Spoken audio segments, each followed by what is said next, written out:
Geez, your mom only went to middle school and works part-time. Do you just care about money? When my mom told my future father-in-law she was a janitor, everyone laughed. He sneered seriously. A cleaning lady, that's as low as it gets. It hurt me deep. They were making fun of my mom who raised me on her own. It was so mean. I couldn't imagine being related to them.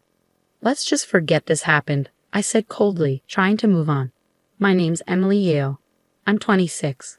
I graduated from a public college with a teaching degree, and now I teach English at a public high school. I enjoy my life. Today, I'm going on a date with my boyfriend, John, on a weekday, something we haven't done in a while.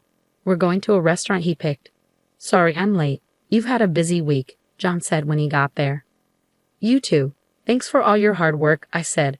John, my age, finished medical school and is now a resident doctor. We met in college and have been dating for 5 years. He's really kind and genuine, almost too good for me. Sometimes when we're both stressed with exams, we'd argue, but we always make up and help each other. As I ate dessert, I noticed this restaurant was fancier than usual. Suddenly, John got serious. My residency's ending soon. Being a doctor is tough, but I want us to be together through it all. Emily, will you marry me? He showed me a ring. Tears filled my eyes as I looked at him. Yes, I'm so happy. We can always rely on each other, I said, my voice shaking, as I accepted his proposal. I thought my mom would be happy for us, but she seemed hesitant. My mom, Linda, lost her husband when I was young and raised me by herself. My grandpa once suggested we live together, but she wanted just us two. I met my grandparents for the first time in elementary school because I got married against my parents' wishes. I was young and stubborn, so I didn't rely on them right away. My mom always says, I might have caused you to suffer because of that. But I never felt that way. She's always been positive, kind, and loving. She's the most important person in my life and who I want to be like. When John and I went to tell my mom about our engagement, she blessed us with all her heart. John said, Thank you, I'm excited for our future. My mom was almost in tears, happy for us. I said, We should also tell your parents. Thank you.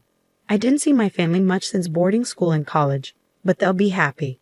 Make sure to introduce yourself properly to John's family. You're becoming part of their family, my mom said, fully supporting us. I heard John's family are all doctors. His dad owns a hospital, and his mom stays at home. He also has a younger brother who's 8 years younger. I hope we get along, but meeting them makes me nervous. Don't worry, I'll find us a place to live, John said. Thanks, I'm nervous, but I'm excited too. I believed a bright future was ahead of us, until that day, the meetup, 2 months later. We waited in a fancy restaurant's private room as John's parents and brother arrived a bit late. Nice to meet you. This is my mom. My dad runs a clinic. Mom's a full-time housewife. And this is my brother, a high school senior. John introduced them. We introduced our families. John's doctor parents looked impressive, but his brother seemed more casual with messy hair and a disheveled uniform, glued to his phone. Then John said, I want to marry her. His dad gently corrected him. First, let's learn about her family. If we're becoming family, we should understand their background and character.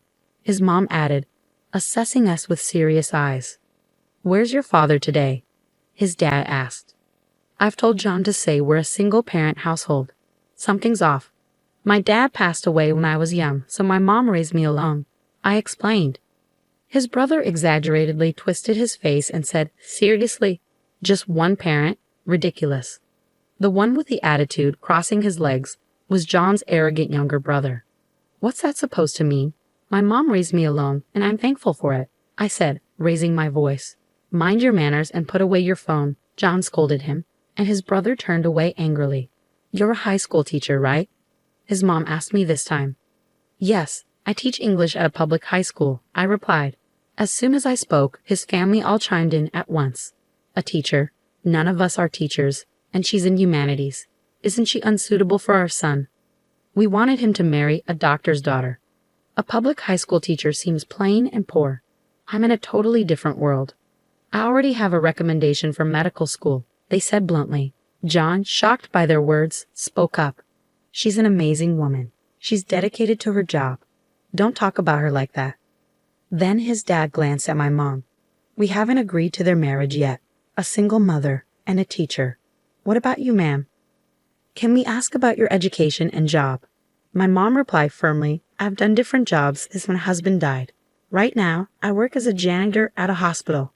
I only finished middle school. Before my mom finished, his family started laughing. Oh, she only went to middle school and does part-time work. Must have been very poor. His father dismissed my mother. Seriously, even with just a high school diploma, you're in a tough spot. So now she's a cleaning lady. Lowest of the low, his younger brother sneered. Your mom only finished middle school and works part-time. I couldn't even imagine such a life. Marrying into a family of doctors, I couldn't comprehend their attitude. Was this marriage just for money? His mother's dramatic frown delivered the final blow. As I suspected, we can't approve this marriage, his father declared, as if it were final. How terrible. I was stunned, speechless. Insulting me was one thing, but mocking my mother who raised me alone was unforgivable. I couldn't be part of this family. Stopping my mother from standing, I stood up. I understand how you all feel, so let's pretend this meeting never happened. Is that acceptable? With a cold, emotionless face, I declared. After a moment of silence, his family exchanged glances and burst into laughter. I thought you had something important to say. We're the ones calling off the engagement. Did you realize we were going to reject you and decided to end it first out of pride? His parents said, smug. Wait, that's not it. John couldn't stand his parents' behavior. I'm sorry. I can't be part of this family. I'm really sorry for their rudeness. Seeing our serious conversation, his parents paused their laughter. Why are you apologizing? You should find a more suitable partner. Maybe another doctor or a wealthy woman, they said. I stopped John from saying more and asked, would it have been better if I were a rich heiress? Of course, even if you're not a doctor, being rich wouldn't be a problem. You could help our hospital, right, dear? That might even be better for us. His parents laughed, continuing their show. So, you're saying you'd pass up such an opportunity? I challenged. What do you mean? They looked confused.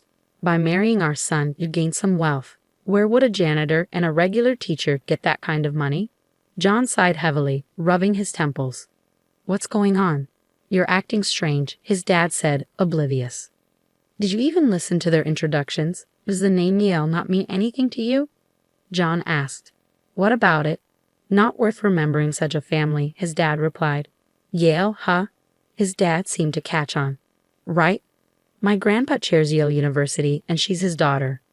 Yale Academy, that elite place with everything from kindergarten to university? It has a medical school and hospital. His dad's eyes widened. Yeah, that Yale. You've heard of it, right? I said, taking charge. No way. A Yale Academy daughter dropping out of middle school to become a janitor? That's impossible, his parents exclaimed. Exactly. Your lie will be found out right away. If you're feeling guilty, come up with a better lie, I advised them. My mom works as a janitor in hospitals and schools, right? I'm talking about the hospitals and grad schools at Yale. What? She's undercover as a janitor? That's fancy talk for spying, right? Her job is to check on the school while cleaning and report any problems. My grandpa asked her to do it. If you don't believe it, go check, John explained. What? What? My detailed explanation seemed to convince them. His parents started to panic. Why didn't you tell us this sooner? Yes, if we knew that, we would have. This is what happens when you don't listen to people, his parents admitted, feeling foolish. I was about to explain further when I was cut off. I was ready to answer any questions, but it was unfortunate. I couldn't forgive how they insulted my mom. I quietly responded, my mom dropped out of middle school due to poor health since childhood. She had a brother to carry on the family line, so my grandpa prioritized her health over education. After middle school, she moved to a country house for ongoing treatment and rest. There, she fell in love with my dad. She argued with my grandparents, who wanted her to marry into a suitable family and left home to marry. They didn't rely on her family at all. But when my dad died and she raised me alone, my grandparents suggested we come back. She didn't agree immediately. I was stubborn, she said. She felt guilty for leaving and then asking to return. Over time, they wanted to see their grandchild and their relationship improved. Changing her name back to Yale was for my sake. His brother was stunned.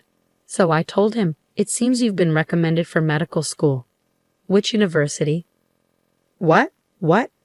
John's brother was caught off guard by the sudden change in topic. Oh, so it's Vassar College's medical? Oh, his mother realized something as she said that.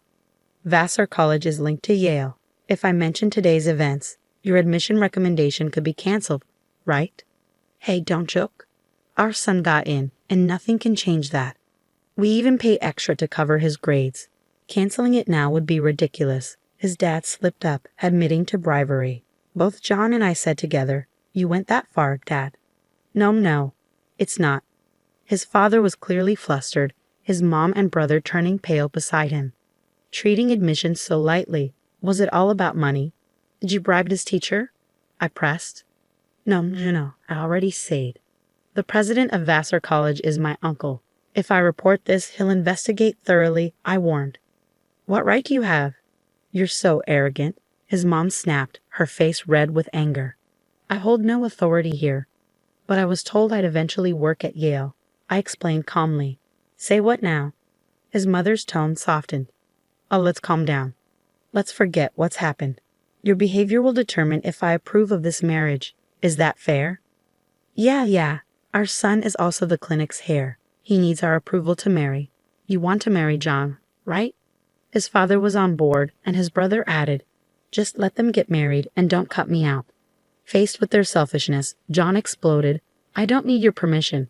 I'm cutting ties with you all. What? His family was stunned. I always thought you were pretentious because we're doctors, but I never expected this at our first meeting with my partner. What are you saying? Fine, cut us off. Facing his speechless parents, he continued, unashamed of how you treated her and her mom, and bribing for my brother's admission. I despise you. I'm marrying her and being happy. Stay out of our lives. With that, his parents were flustered. So, you're not taking over the clinic. If our other son doesn't get into medical school, there's no heir. He brushed off his parents. I'm not taking over. I've been asked to work as a surgeon after Yale. I'm considering that over working at your clinic. What? I don't care. Let him take over. Wait, we have patients counting on you. That's right. We'll be in trouble if you don't take over. Ignoring the chaos, he turned to my mom. I'm sorry. I want to cut ties with my family and build a home with your daughter. Please let us marry. His voice trembled a bit. You don't need to apologize. I didn't fall for you because you're a doctor. I fell in love with your kindness and sincerity. My mom, standing beside him, nodded. That's right. You're kind and respectable. Being a surgeon is amazing. I support your dreams and happiness. Thank you. I'd appreciate it. He continued to bow, and my mom smiled. His family watched in shock. Mom, let's go home. There's no point in staying. Agreed. We'll leave. If you need anything, contact us. My mom left Yale's legal advisor's business card as she left. 1 year has passed since then, and John and I are happily married, living together. He's been working diligently as a skilled surgeon at the hospital after graduating from Yale. Despite his busy schedule and lack of sleep, I'm glad to see his enthusiasm for his work. My grandfather, who admires him, hopes he'll join our university's hospital in the future. As for his family, the truth about my brother-in-law's bribery came out, and the teacher who took the money was punished. His admission was revoked, and he's now trying to get into med school through regular channels. But it's tough given his attitude. His parents' clinic struggled because of the director's arrogance. Patients left when they realized John wouldn't take over, and most of the staff quit due to his mom's behavior. They faced social backlash and eventually closed the clinic. As for me, I've started studying educational administration at my grandfather's suggestion. He hopes I'll contribute to managing our institutions. With guidance from my uncle and seniors, I'm learning and growing. My mom said, it's great to see our family grow closer. I'm truly happy to hear that. I want to give back more in the future. Though my days are busy, I'm grateful for the support from my mom and husband.